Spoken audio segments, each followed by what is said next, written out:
Hi everyone. I'm going to talk to you today a little bit about an application of electric fields. I was thinking of giving you an overview, but actually I think most of you have had that overview already. So what I thought I'd do instead was I would talk to you about this particular application of electric fields, in which we try to estimate the radius of a gold atom, or gold nucleus, sorry. It's a very simple application of electric fields, as you'll see, but the implications of it are quite far-reaching. So we'll start with the concept of Rutherford's alpha scattering experiment. So I need to explain the experiment to you. It's relevant to your physics. Mr. Welsh will be going through that with you, and then Mr. Welsh will be going through that with you later on in the term. It gives you a little bit of an introduction. It also explains why the nucleus exists and how we know it exists. So I'm going to cover kind of both. I'm going to cover the nuclear physics bit quite quickly, because you're going to get that anyway later on in the term. But I'll look at the application of electric fields in actually finding the radius of a nucleus. So I'm going to switch camera to my desk camera, and I'm going to show you the basic physics. The basic history behind the discovery of the nucleus was actually almost an accident.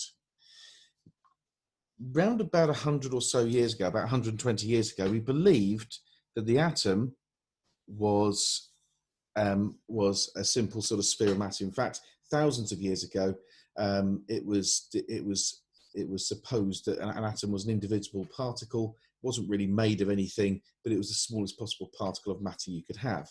J.J. Thomson discovered that there were some negative charges called electrons that you could pull out of matter, and he supposed that these electrical charges were sort of spread out throughout the atom, and everywhere where there weren't these negative charges, there was kind of a positively charged sort of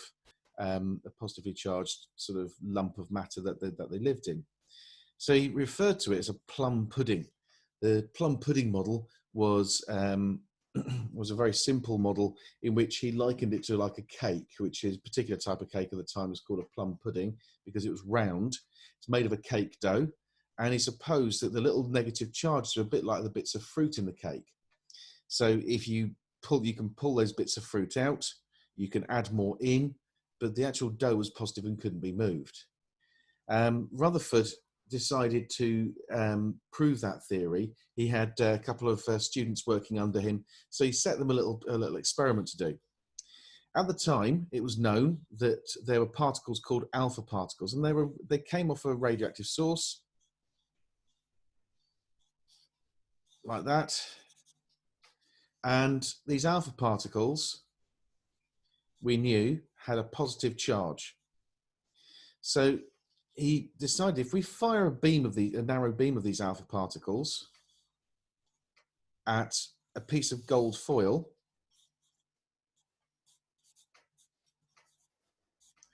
what he supposed was that the alpha particles would sort of be deflected very slightly by these negative charges, by electrostatic attraction.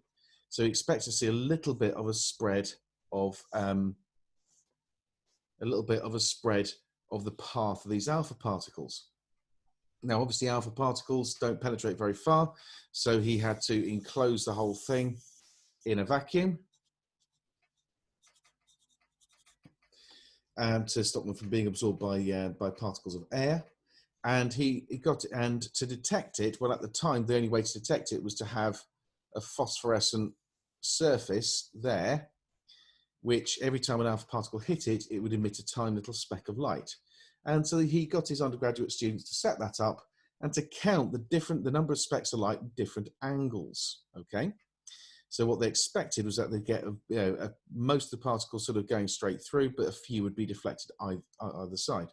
What Rutherford actually got was that nearly all the particles just went straight through. But he also found that some of the particles were being deflected by unexpectedly large angles. And this was a bit of a surprise because according to this, these electrons he knew to have very small mass, very small charge, so there weren't going to be any big deflections. He said the results were as surprising as if you fired a cannon shell at a piece of tissue and it bounced off the tissue and hit you. because the other problem he had was he knew how many alpha particles should hit this screen at any over any given period of time, but there are actually some missing. Even when he accounted for any absorption with the gold foil, which is kept thin to minimize that absorption, even when he accounted for the fact that it wouldn't be a perfect vacuum, every single calculation showed that there were a few missing alpha particles. So they decided to put the screen behind it as well, and found that actually some of those alpha particles were actually being deflected through angles greater than 90 degrees. And this meant that Rutherford had to revise his model of the atom, because what he could surmise, what he could conclude from this, was that the gold atoms must have a positive charge inside them, which would be consistent with the plum pudding model, but it also had to have a large mass, almost all the mass of the atom, in fact. It had to be very small, because almost all the particles still went straight through. So therefore, it was very, very dense. So this sort of plum pudding model couldn't be correct. So what he said was, well, okay, what must be happening is in the middle, there must be a very, very small, dense positive nucleus with these negative electrons going around the outside. And in fact, he calculated the size of this nucleus was going to be absolutely tiny, but we didn't know the exact size. So we could use the same experiment to actually get an estimate for the size of a gold nucleus.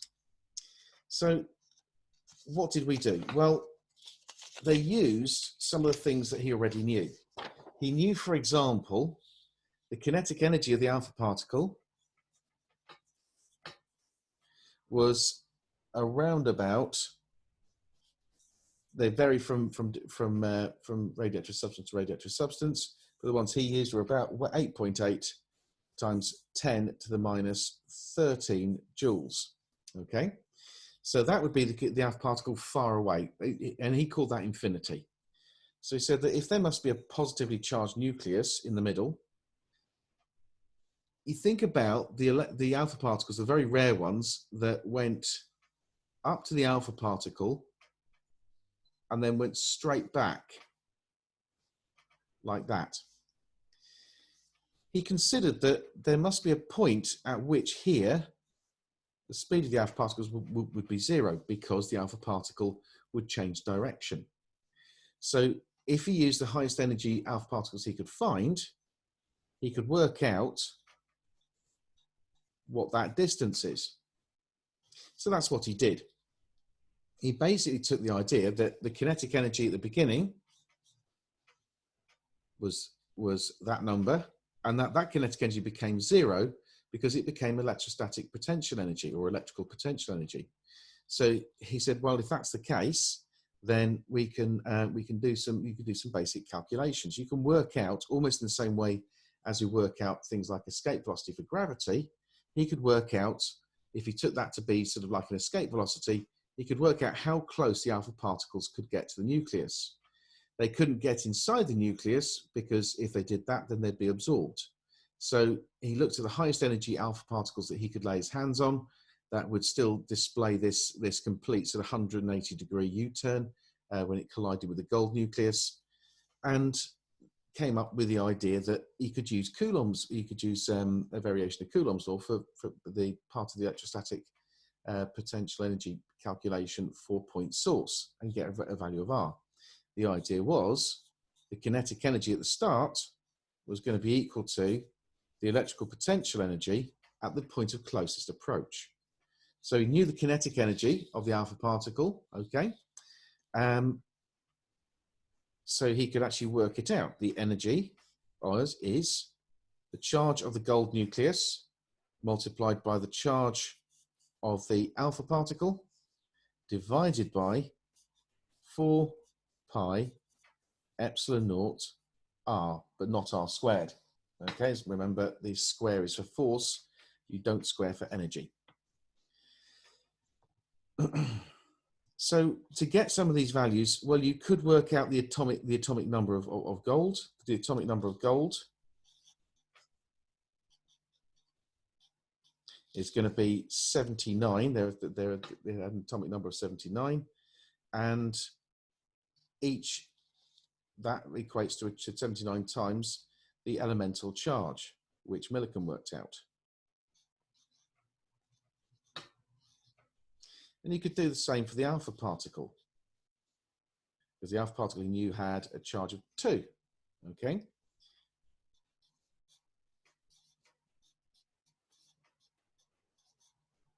So for the gold atom, for the gold nucleus, that would be 1.26 times 10 to the minus 17.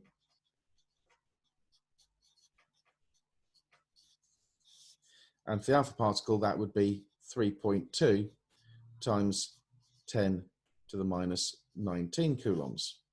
So you could work out the charge of the two particles. Epsilon naught was known. We knew that epsilon naught, and again, in your exams, it's on your formula sheet, but you can also pick it up from your textbook. It's 8.85 times 10 to the minus 12. So he could then work out what R was, because R is just a rearrangement of that formula.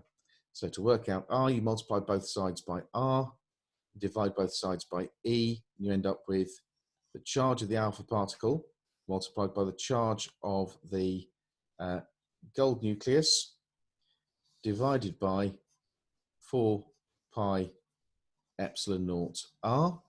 Okay. You could actually then work out the you could actually then work sorry, E not R. You could then actually, if you know all these values, you could then work out the radius of closest approach. So R equals, well, if that's the case, well, Q alpha is 1.26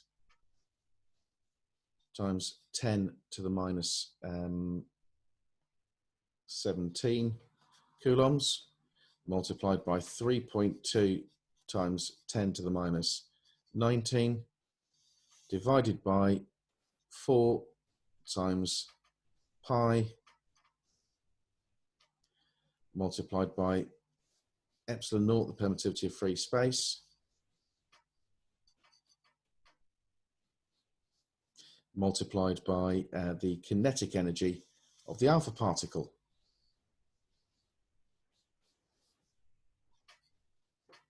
Okay, then it becomes a simple formula. So all you need to do then is just plug that into your calculator. So if I get my calculator up, I'm going to share my screen for a brief moment.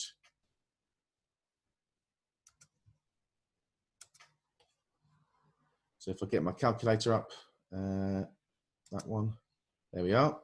So we've got 1.26 times 10 to the negative 17 multiplied by 3.2 times 10 to the minus 19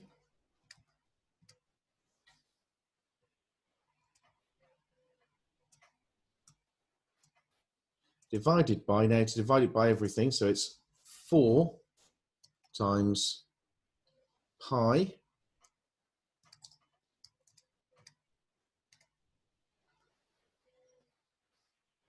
times, times the permittivity of free space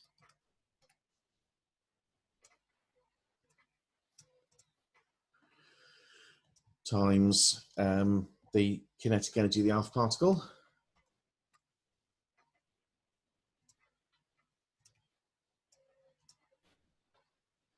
just by doing that simple calculation.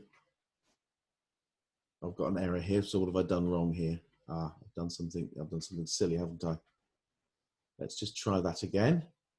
So 1.26 times 10 to the negative 17 multiplied by 3.2, I do apologize, 3.2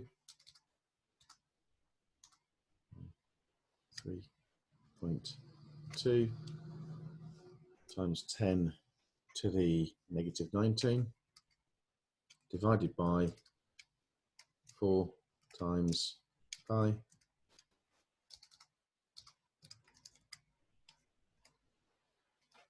times 8.86 times 10 to the negative 12 times by the 8.8, 8.85, not 8.86. 10 to the negative 12 multiplied by the charge on, so the kinetic energy, 8.8 times 10 to the negative 13. And we end up with a value of about 4.1 times, we end up with a value, so I'll go back to my paper. We end up with a value of 4.1 times 10 to the negative 14 meters. Now, this means something quite important. This actually then implies that it's smaller than the atom. The radius of an average atom is equal to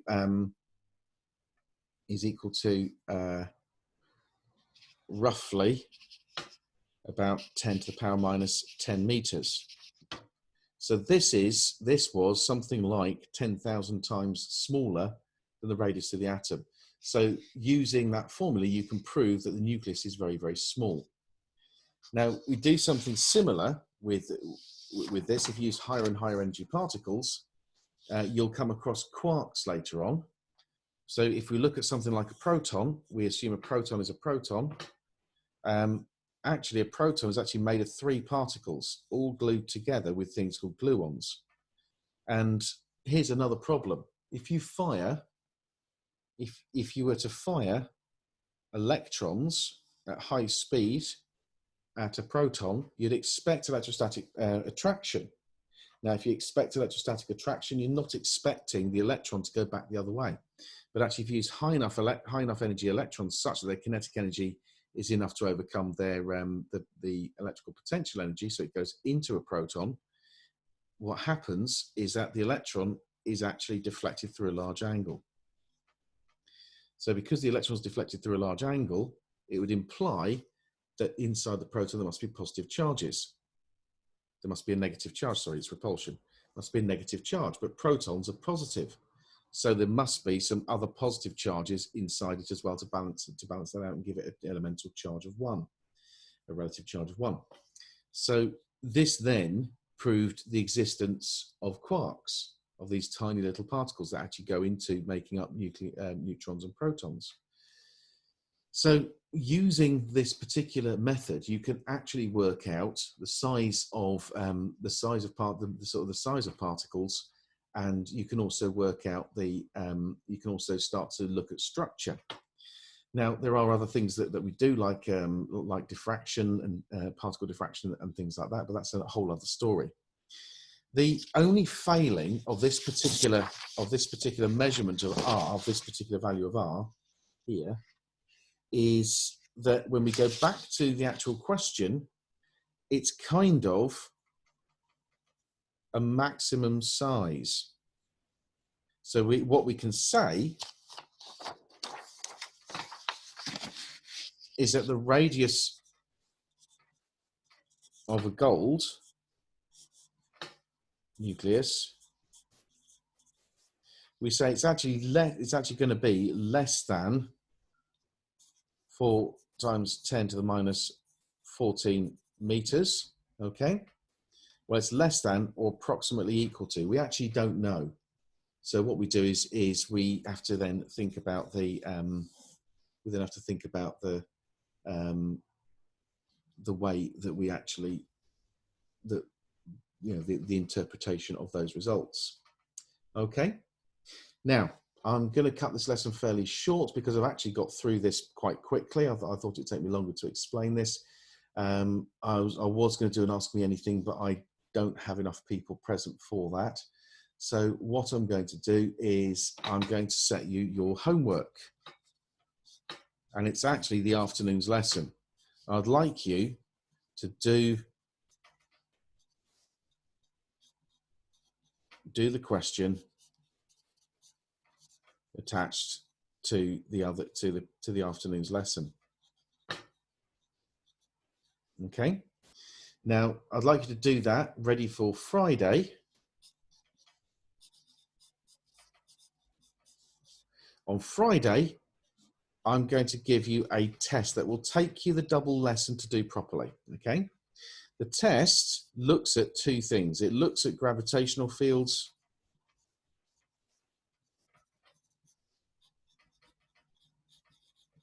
and also looks at electric fields. Now, this is actually quite a tricky topic. So what you'd be looking for is to pass, and to pass with your sort of your target grade. To give you an idea, to be scoring an A star, you need, I think, about 80% plus on this test. To score an A, I think you'd need about 70%. To score a B, you'd need about 55%. To score a C, you'd need about 45%. To score a D, you'd need 40%. And to score an E, you'd need at least 35% minimum to actually get the to actually pass this. Okay, so those are the sort of percentages you should be aiming for. You need to make sure that you revise these two particular topics. So what I will do is I will when I put this lesson, when I upload this lesson to show my homework, I will also try and give you the a copy of the textbook, sorry, the revision guide, so that you can actually do some revision as well, and to be able to just read the notes. Okay, so make sure you have a look at the practice questions I've given you. I've given you quite a bit of practice. Have a go at the attached question for the afternoon's lesson, and then your homework really is to get revising for this test on gravitational fields and electric fields. I'm going to be testing you on both. Okay, enjoy.